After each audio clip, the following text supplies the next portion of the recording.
Are you looking to buy waterfront in Chesapeake Beach, Maryland? Watch this video and let me give you 5 tips to look for before you start really making any decisions.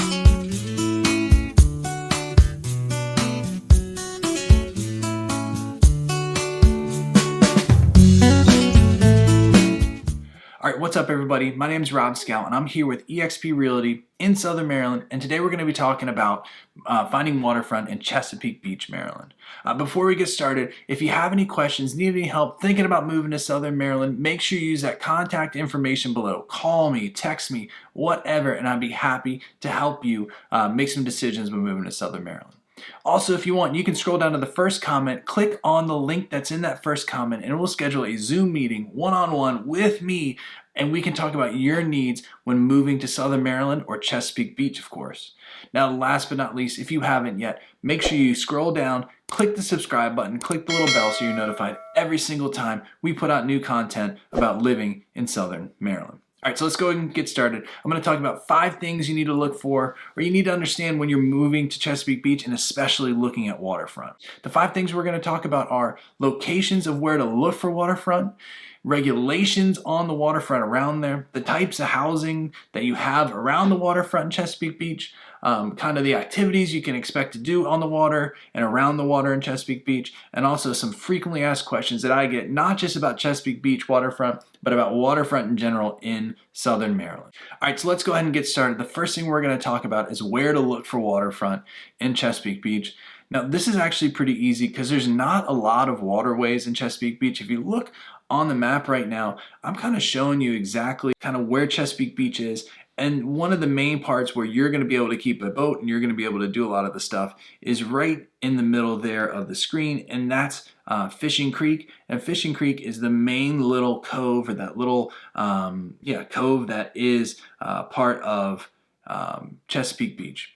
Now you can see too that Rod and Reel Resort has some docks, but for the most part, you're looking at that Fishing Creek area, and if you can't tell, there's not a lot of land there to have housing. So that Fishing Creek area is mostly marinas, is mostly private docks where you can pay for a slip, but there are also some condos and townhomes that have slips with it. So when you're looking for a place to live on the water with a pier, this is your best bet to either get into a condo or to get into one of these places that have piers with it, or possibly even live in a house that's further off the water and keep your boat at the marina, whether it be in a slip or dry docked as they call it, which is on a trailer there too. So, if you want to be on Fishing Creek, it can be tough to find, a waterfront home in Chesapeake Beach there.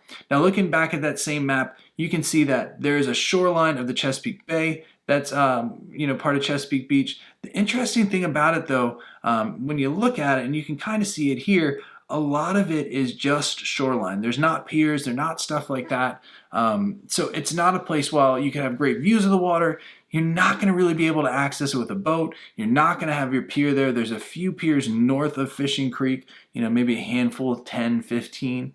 But for the most part, if you want to be on the water in Chesapeake Beach and be able to have your boat, your best bet is being on Fishing Creek. Your best bet is either that or keeping it at a marina. If you just want that big, huge, open view all the way to the eastern shore of Maryland, then man, you cannot beat what Chesapeake Beach has going on right there. So if you're not concerned about a pier, that Chesapeake Bay side of the Chesapeake Beach is really where it's at. And so I kind of mashed those two together, point 1 of like where to look, and point 2 the housing types. But just to reiterate it, if you're looking for housing, waterfront housing in Chesapeake Beach, it really is a mix that's kind of skewed towards,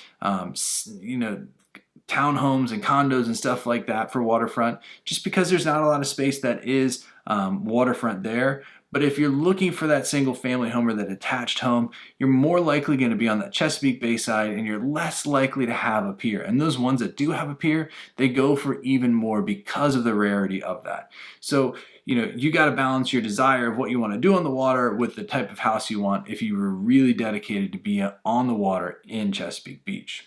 What are some activities you're going to do in Chesapeake Beach? It's kind of endless, like limitless when it comes to it. Chesapeake Beach is really unique because not only is it a waterfront town where there are tons of different restaurants right on the water there, but you also have the casino, the Rod and Reel Resort and the casino. You have the water parks. You have all that kind of stuff right there near the water and right there near the boardwalk. So it's a really unique town in Maryland that, there's not much of a comparison to it. And living in it, while it may seem a little touristy, it's really convenient too, because you can be right there, hop on your bike, go on the boardwalk, watch a beautiful sunrise, do all that kind of stuff, and never have to get in your car. So it's a great place for that kind of stuff. Now, I would be remiss if I did not talk about too some of the great fishing opportunities at Chesapeake Beach.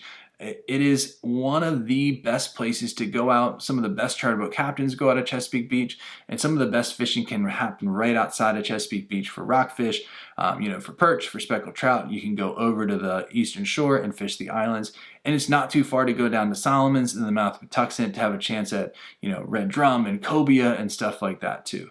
So Chesapeake Beach can really be a nice kind of launch point for a lot of different fishing expeditions. But like I said, it can be tough to find, a house with a pier unless you're doing like a condo or something like that. So, all right. So the fourth thing I want to talk about is the regulations that surround, owning waterfront or looking at waterfront. Now, the condos and the townhomes, a lot of that regulation and a lot of that, that stuff that goes along with owning waterfront is taken care of for you because of the condo association. A lot of times flood insurance is paid by the condo association, and pier maintenance, all that kind of stuff, and the regulations and the rules that are part of it are taking care of it. So I'm not going to really touch on that, but if you're looking at a lot on the Chesapeake Bay side or an existing house on the Chesapeake Bay side, just understand that if you're looking to renovate, if you're looking to add on, if you're looking to possibly put a pier in down the road, there are tons of different regulations that go with the critical area, which is any land that's in 1,000 feet of the Chesapeake Bay or its tributaries, or the buffer, which is any land that's 100 feet away from the Chesapeake Bay and its tributaries. All right, so the last thing I want to talk about is kind of the frequently asked questions. Now, if you watch other waterfront videos, these aren't always specific to that specific area, but they're just questions that people have about waterfront in general. And one of the biggest ones I get asked all the time is about flood insurance. Now, flood insurance is specific to the property that you're looking at.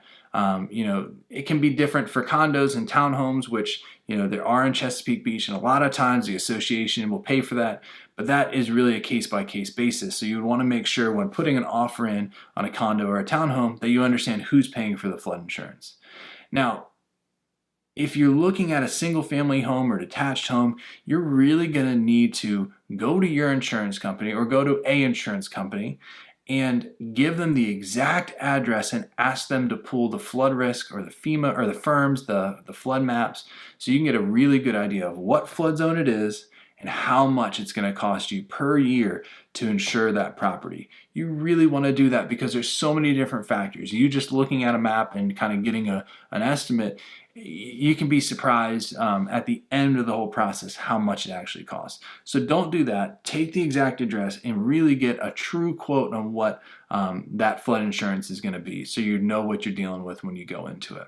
Another frequently asked question I get all the time is, I can't afford a waterfront. What can I do? Well, I can tell you that one of the best things to do is live at a house that's kind of near a marina. We did that when, my wife and I did that when we first moved in together, and it was great. We had the best of both worlds. We were able to afford where we lived, but we were able to walk down to a marina. We had our boat in the boatel, and we were able to use our pool too. So if you're someone that can't afford a house or just don't want to spend the money on a waterfront house, find one that's a little bit further away. There's plenty of good marinas around Chesapeake Beach, and you can have your boat right there for you and just put it in whenever you want to go. And the nice thing is too, you don't have to worry about maintaining that waterfront. Now, the downside of that, of course, is you're sharing that marina with other people, you're sharing that pool or other amenities with other people.